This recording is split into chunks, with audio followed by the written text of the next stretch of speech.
CBS News presents Edward R. Murrow with the news.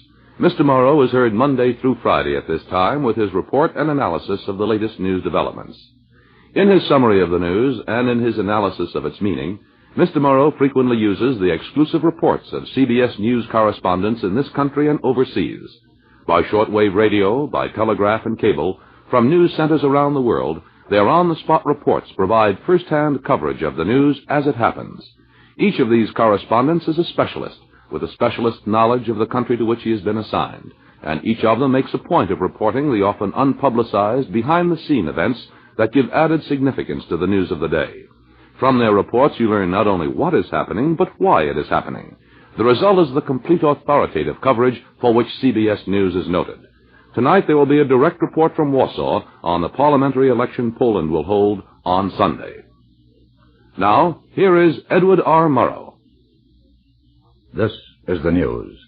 3 B-52 bombers landed at March Air Force Base in California today, completing the first non-stop jet flight around the world. The Stratojets were refueled in the air and made the 24,000-mile flight in the unofficial time of 45 hours and 19 minutes. That's an average speed of better than 500 miles an hour.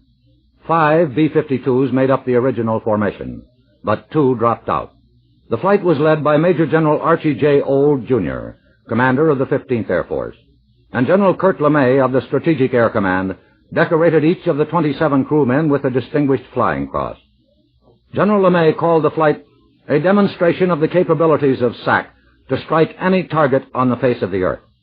He said a simulated nuclear bomb drop had been made by the aircraft at a point roughly halfway around the world, south of the Malay Peninsula. In Washington today, a federal judge sentenced Mrs. Mary Knowles of Plymouth Meeting, Pennsylvania, to serve 120 days in jail for contempt of Congress. She was also fined $500. Mrs. Knowles is a librarian, employed at a library operated by the Quakers at Plymouth Meeting. She refused in 1955 to tell the Senate Internal Security Subcommittee whether she had ever been a communist. Judge Risley of the United States District Court allowed Mrs. Knowles to post bond pending an appeal. In another case, Judge Risley today convicted Robert Shelton, a New York Times copy reader, of contempt of Congress. Shelton had also refused to tell the Senate committee whether he was a communist. Both he and Mrs. Knowles based their refusal to answer on the guarantees of free speech and press under the First Amendment. The executive vice president of the Teamsters Union, Einar Mohn, today refused to testify before the Senate committee investigating labor racketeering. Mohn contended that the committee lacks proper authority to investigate union matters, that it was set up to investigate government operations. Committee Chairman McClellan complained that Teamsters President Dave Beck failed to show up at today's hearing as promised. Beck sent a telegram saying he could not come because he was ill. The United Nations General Assembly today continued its debate on the withdrawal of Israeli troops from Egypt. Israel has demanded assurance that if it pulls out of the region commanding the Gulf of Aqaba and the Gaza Strip, Egyptian forces will not move in to harass Israel. The United States has proposed that United Nations troops occupy those areas pending a settlement. So has Australia. Today, Britain proposed that the United Nations internationalize the Gaza Strip, and Canada suggested that UN forces be deployed along a line stretching from the Gulf of Aqaba to the Mediterranean to prevent border incidents. The Associated Press reports from Cairo that Egypt, Saudi Arabia, and Syria are willing to offer Jordan $36 million a year to take the place of the annual subsidy Jordan has been receiving from Great Britain. In Moscow today, Soviet Premier Bulganin and Chinese Communist Premier Zhou Enlai signed a communique culminating their talks. The communique said, "The governments of the Soviet Union and the Chinese People's Republic resolutely condemn the United States program for the Middle East." The communique promises the Middle East countries that Russia and Red China will give them any support necessary to resist what they call the colonial policies of the Washington administration. It promises any support necessary in order to avert aggression and interference in the affairs of the countries of that region. Immediately after the communique was issued, Zhou Enlai left Moscow for Afghanistan. The Hungarian government has ordered the British military attaché in Budapest out of the country. He is charged, according to Radio Budapest, with taking an active part in the November revolt in that country. On Sunday, Poland will hold a parliamentary election of a sort, and the Russians have taken precautions lest it should set off an uprising in East Germany.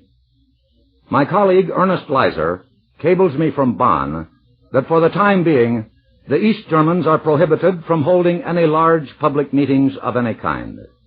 He says further that border police have been ordered to tighten their controls. And he reports, too, that a considerable part of Russia's armed forces in East Germany have been placed on alert. Leiser based his report on intelligence sources in Berlin.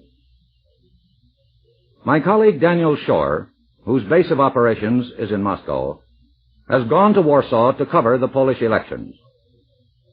For a report on how the campaign is going, we switch now to Daniel Shore in Warsaw. Tonight, loudspeaker trucks are roaming through the cold mist of Warsaw, blaring appeals to turn out Sunday and vote the full National Front ticket. Over Lodz, planes dropping leaflets with similar appeals. In Warsaw alone, 100 election rallies held. Everywhere, billboards plastered with signs headed by a big red 20, reminding the voters of January 20th, day of the parliamentary elections. The same in newspapers and on radio. The campaign of Gomulka's three-party National Front has a tone of urgency, of pleading that seems weird on the surface. For there is no other party campaigning, no equal time for anybody on radio, and the communists would seem to be tilting with windmills, like the loudspeakers shouting into the mist. In a district that can send 6 deputies to Parliament, there's a single ballot with 10 names. Vote the whole list and you vote for the top 6. Cross out a few names and you'll be voting for other communists or frontists further down the list. How can they lose? And so what's all the shouting about? Yet there is a reason for the urgency, 2 reasons. One is that the voter fed up with communist rule may protest by staying home. Or he may go to the polls and in his yearning for a change may give his vote to those at the bottom of the list, the new faces, the young people known to be anti-Russian or only lukewarm communists. And thus he could oust the top communists and change the complexion of the party. This, the party leadership warns, would be a disaster. It might arouse the Russians. One voter said, "I'll vote the party list because I don't want Warsaw to be another Budapest." The fear of the Russians is one of Gomulka's most potent arguments. Another is fear of the Germans, the fear of losing the valuable Silesian industrial basin annexed from Germany after the war. At a rally the other night in a school auditorium, in a workers' quarter rebuilt from the old ghetto, I heard a party official get a big hand when he said, "For the first time in centuries, Poland has friendly relations with all her neighbors. That is, with Russia, East Germany, and Czechoslovakia. Poland is sick of being a battleground for Russians and Germans, and Gomulka promises peace." If the Poles thought they could be rid of the Russians, they would vote for this. But they're being warned that voting against Russia might invite Russian intervention. If they could vote for a return to capitalism, many might do that. But they are warned that a vote against communism might only bring a worse form of communism. If they could vote for freedom, they certainly would. But they're told that their only chance for freedom is the gradual way that Gomulka is trying to bring it about. And so, many will heed the voice of reason and with heavy hearts vote for the list. But many others, after the misery and despair they've been through, are not disposed to reason, and they may vote their emotions. And if the vote turns out in all to be indecisive, it would tend to accentuate the conflicts already sharp within the Communist Party. Gomulka is having trouble keeping the conflicting wings of his party in line. Much of the zeal of last October, based on the courageous way Gomulka stood up to the Russians, has dissipated as he's been obliged to back and fill from October to this January. The situation is potentially explosive, and if Poland goes up in smoke, it could be much worse than Hungary. Poland has a population 3 times that of Hungary, a third of all the people in the satellite countries. With its industrial potential, it's much more important economically to Russia. Its position makes it much more vital from a military viewpoint. It's been said, but it's worth now repeating, that Poland in 1957, like Poland in 1939, could provide the spark of a world war. But it should also be said that while the potential is there, an explosion is not likely. There are three important factors tending towards stability. One is Gomulka's personal popularity. The second, the position of the Catholic Church, which is supporting the elections, which can be expected to have a calming influence on this largely Catholic people. The third factor, or probable factor, is that the Russians are not really looking for trouble. They've avoided making an issue of anti-Soviet actions in Poland, such as the sacking of their consulate in Stettin. Russia probably does not want war any more than the West at this point. Poland today is not free, but there are stirrings of democracy. Voters have been told that unlike 1952, they don't have to vote if they don't want to. And there is no sign that terror will be used as an instrument of election. I heard a professor tell a students' rally the other day, we're only beginning to build democracy in this country. In the West, they've had it for 100 years or more, and are still learning. So give us a chance. That's the argument of Democratic polls, urging the voters to support this imperfect communist regime. And what, ask many voters, is the alternative? This is Daniel Shaw in Warsaw. Now back to Edward R. Murrow in New York. That was the report of my colleague Daniel Shore on the parliamentary election that will be held in Poland this weekend. And according to his report, the polls are finding, as other dictatorships have, that a little freedom is a dangerous thing. This is Ed Murrow. I'll be back in a moment with the World for Today. Now, here is George Bryan. On Monday, the attention of all America will be focused on Washington when President Eisenhower will take the oath of office for his second term. Of course, everyone can't be in Washington in person for the inauguration, but everyone can hear every detail of the ceremonies, beginning with the inaugural parade from the White House to the Capitol and continuing with the public swearing-in ceremonies, the President's all-important inaugural address, and ending with the parade back to the White House. CBS News microphones will be right on the scene. Then in the evening, CBS Radio will attend the two inaugural balls. Covering his seventh inaugural and heading the staff of 8 CBS News reporters will be Robert Trout. Other on-the-spot reports will be given by Griffin Bancroft, Wells Church, Peter R. Clapper, George Herman, Alan Jackson, Louis Schollenberger, and Neil Strauza. Make sure you're tuned in to hear them bring you the inauguration Monday on CBS Radio. Now, here is Ed Murrow with the Word for Today. Jules Verne wrote a book about a man who went around the world in 80 days. And now 3 Stratojets have actually done it, non-stop in a little more than 45 hours.